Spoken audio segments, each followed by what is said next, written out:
Welcome students. आज हम देखेंगे एक बहुत ही नया टॉपिक और शायद एक बहुत ज़्यादा फेमस टॉपिक जो कि आजकल आप चर्चा में भी है और आप देखते भी जाते हैं उसको।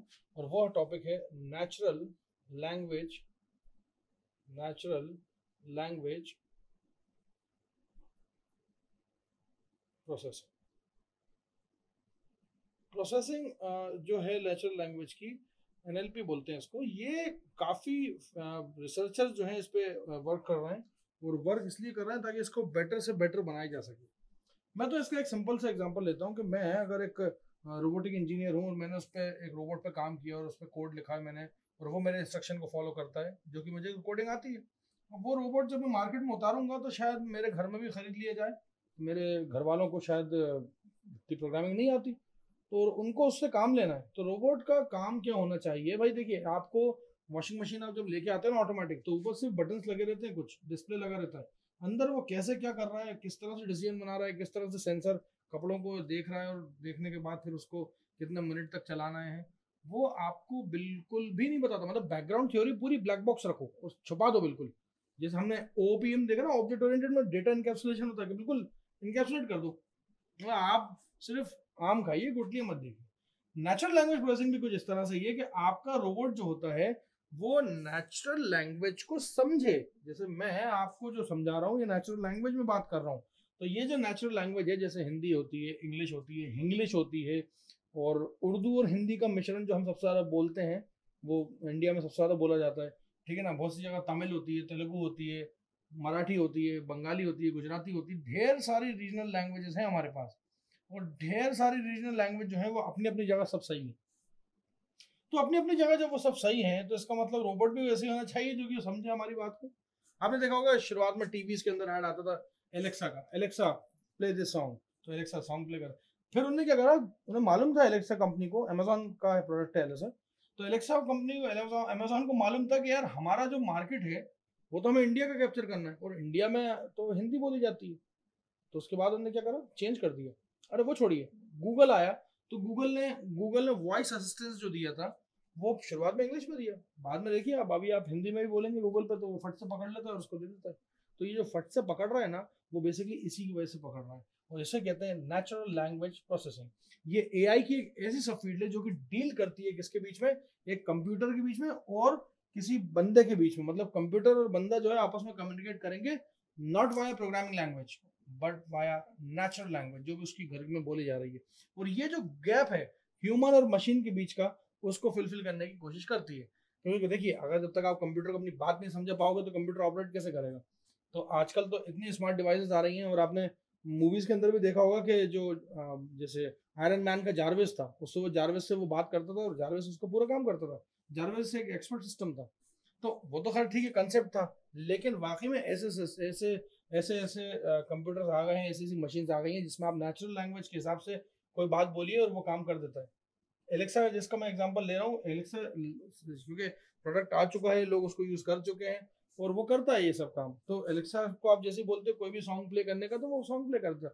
वो एक डिवाइस है, सिंपल सी बात है, उसमें स्पीकर है, उसमें गाने सर्च करने की ताकत है, वो गाने सर्च करके दिखा देता है, वो डिस्प्ले करके चला देता है। मतलब मशीन है एक्चुअली, बेसिकली वो छोटी सी है लेकिन काम बड़े बड़े कर देती है। वो जब जिस तरह से आप बोलते हो उस तरह से वो उसको रिस्पॉन्स बैक करती है। आईफोन में सीरी आया था, सीरी सीरी जो असिस्टेंट था, सीरी असिस्टेंट को सबसे ज्यादा वो मिला, वैल्यू मिली, क्योंकि बहुत रेपुटेशन अच्छी थी सीरी की। सीरी काफी हद तक सही जवाब दे देती थी, मतलब। और यहाँ पे जरूरी नहीं था कि आपके पास, अगर मतलब सिर्फ आपके पास आईफोन हो उतने में सीरी काम करेगा। फिर कोर्टाना निकाला माइक्रोसॉफ्ट ने, कोर्टाना निकाला तो माइक्रोसॉफ्ट के जो भी लैपटॉप होते हैं आप खोलिए, कोर्टाना आपको असिस्टेंस करेगा। कोर्टाना से आप बात करिए, कोर्टाना आपको जवाब देगी। तो कहने का मतलब क्या है कि ये काम जो हो रहा है ये सन 2010 के बाद हुआ, और मेरे ख्याल से हम अभी 2023 में खड़े हैं। 13 साल बाद हम इतने ग्रोथ कर चुके हैं। शायद 2040 तक मेरे ख्याल से मशीन आपसे उतना फ्लुएंटली बात करेगी।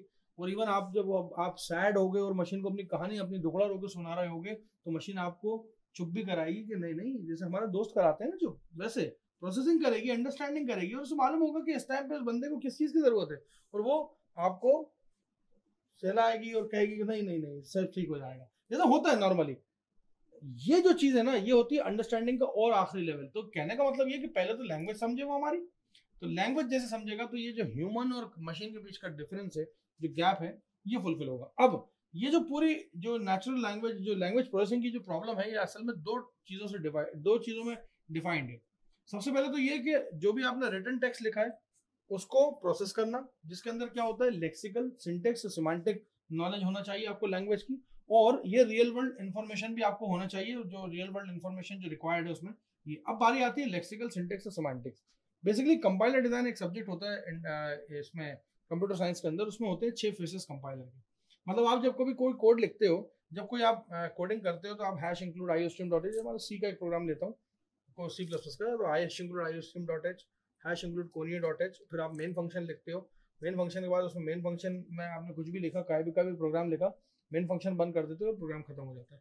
क्या है कि ये तरीका जब डेनिस रिची ने बताया था, तो ये बताया था कि देखो भाई, तुम हेडर फाइल पहले लिख लो, क्योंकि तुम हेडर फाइल के अंदर जो भी कंटेंट होगा वो सारा का सारा फेच हो जाएगा।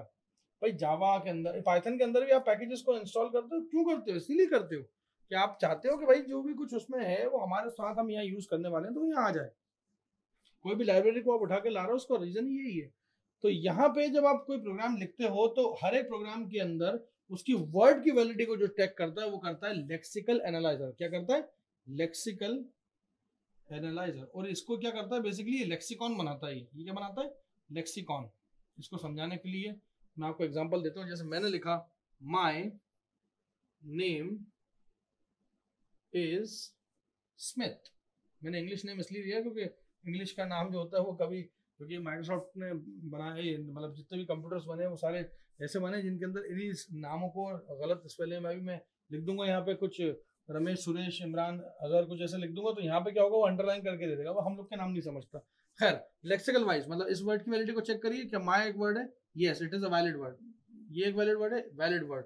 ये एक वैलिड वर्ड है, ये एक वैलिड वर्ड, ये एक वैलिड वर्ड। ये जो 4 वैलिड वर्ड है ना, ये इनकी सीक्वेंस जो है वो जाती है सेकंड फेज में। और कंपाइलर के अंदर सेकंड फेज से होता है सिंटेक्स फेज, क्योंकि ये स्कूल में भी ऐसे होता है कि आपको एबीसीडी सिखाई जाती है, फिर आपको A for apple, B for bat सिखाया जाता है, और फिर आता है नाउन, प्रोनाउन, वर्ब, एडवर्ब, मतलब ग्रामर, व्याकरण जिसे हम कहते हैं, संज्ञा, सर्वनाम, और वो सब आपने पढ़ा होगा।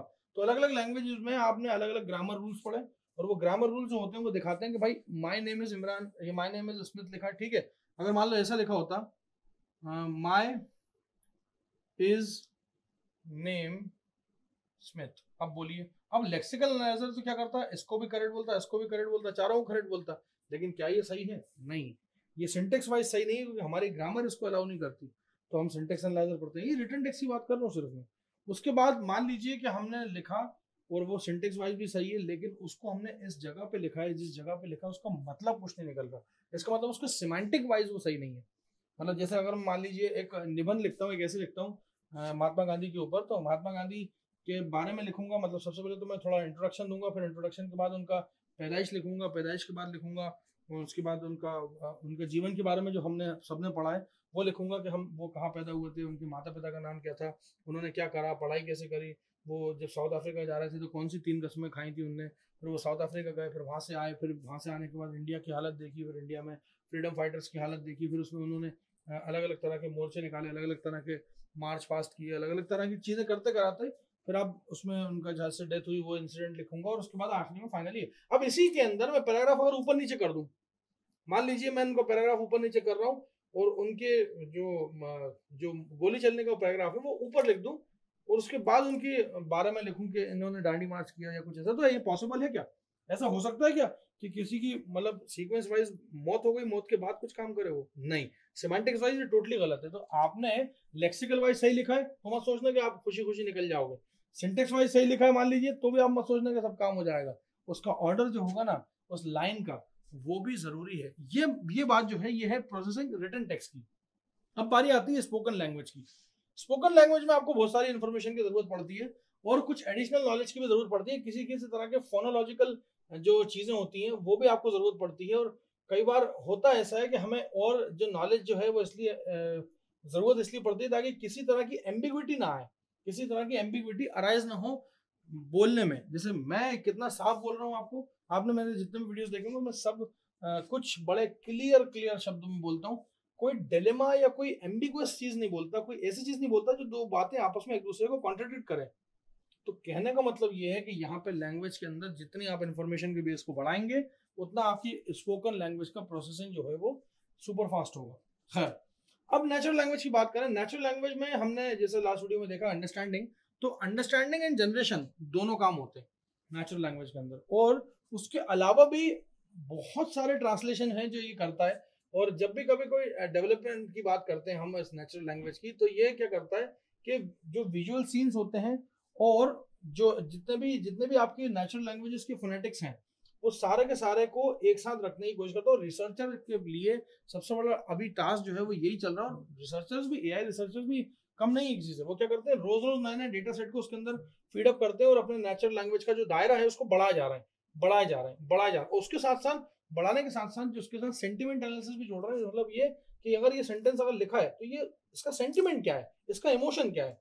तो ये एक बड़ा वास्ट एरिया है जो कि मेरे ख्याल से अभी चल रहा है, और शायद मैं जिस 2040 की बात कर रहा हूँ जब तक चलता रहेगा और हम और बेटर सिस्टम में आ जाएंगे। अब बात आती है कि जितने भी प्रोग्राम डेवलप आप करते हो उसमें क्या होता है कि बड़े मुश्किल होते हैं वो उनके अंदर नेचुरल लैंग्वेज के अंदर इम्प्लीमेंट करना उसको, बिकॉज नेचुरल लैंग्वेज का एरिया जो है वो काफी बड़ा है और उसके अंदर बहुत तरह तरह के सेंटेंसेस हैं, और हर एक तरह के सेंटेंसेस को किस तरह से सुना गया है या किस तरह से देखा गया है, सबका अलग अलग नजरिया होता है क्योंकि उसका प्रोडक्शन अलग तरह से हुआ होगा ना। तो अब यहाँ पे बहुत बड़ी जो परेशानी आती है ना वो आती है एम्बिग्विटी की। काफी बार ऐसा होता है कि एम्बिग्विटी मतलब नॉलेज अगर आपको है, इंफॉर्मेशन प्रॉपर नहीं है तो एम्बिग्विटी। अब जैसे मैं कुछ वर्ड्स की बात करता हूँ, जैसे मान लीजिए बियर, BEAR, फ्लाई, ठीक है, और बहुत सारे ऑरेंज, ये जो कुछ वर्ड्स मैं लिख रहा हूँ ना ये कई इंग्लिश के ऐसे वर्ड्स हैं और कुछ सेंटेंसेस भी हैं ऐसे, मतलब कुछ वर्ड्स ऐसे हैं जिनके अंदर जिनका वर्ड्स का भी सेवरल मीनिंग है और उनका जब वो किसी सेंटेंस के अंदर लगते हैं तो उसके अंदर भी उसका डिफरेंट कॉन्टेक्स्ट में डिफरेंट डिफरेंट मीनिंग्स निकल के आता है।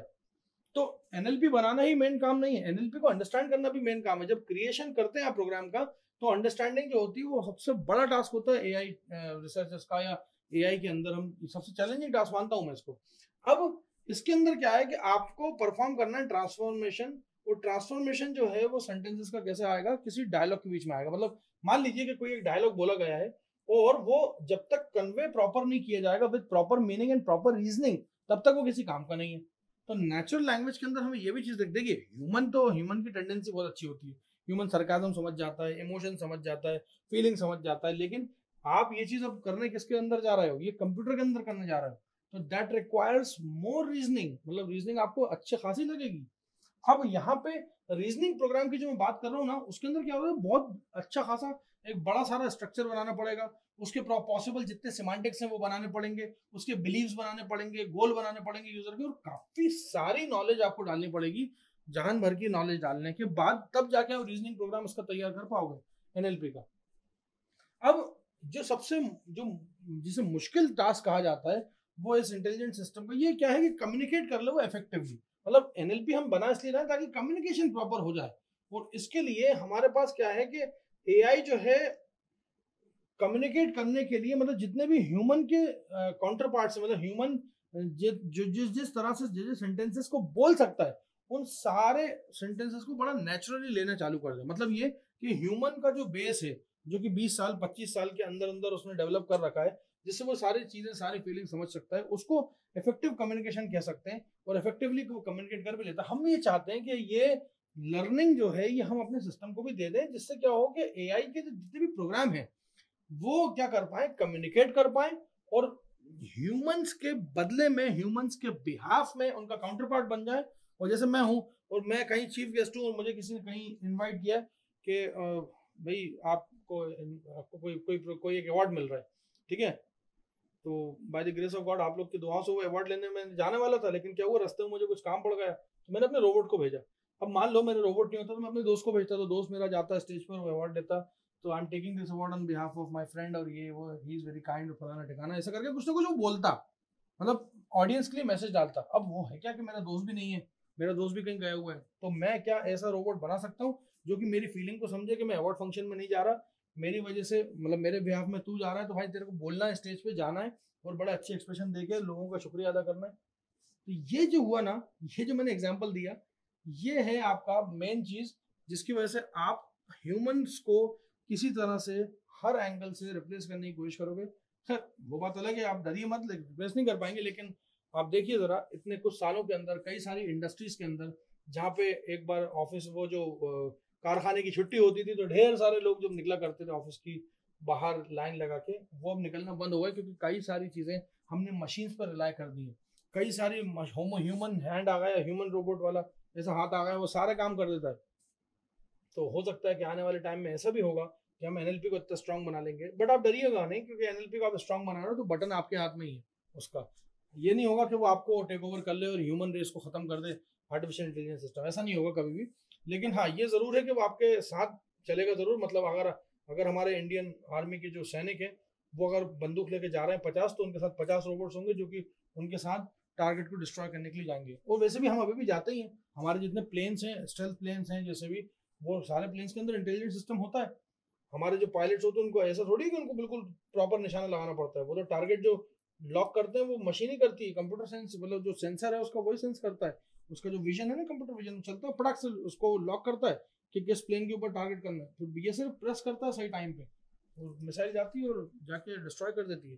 तो हम अभी भी देखा यार, तो ऐसा नहीं है कि हमारे साथ मशीन्स है नहीं उन लड़ाइयों के अंदर। मैंने जितने भी एप्लीकेशन एरिया बताए हैं एआई के, उन सब में हमारे साथ मशीन बिल्कुल साइड बाय साइड चल रही है। बस हम चाहते ही हैं कि वो अब हमारी नेचुरल लैंग्वेज भी सीख जाए, और ये नेचुरल लैंग्वेज जो है अभी इसके बारे में हम और देखते हैं अगले वीडियोस के अंदर। Thank you so much.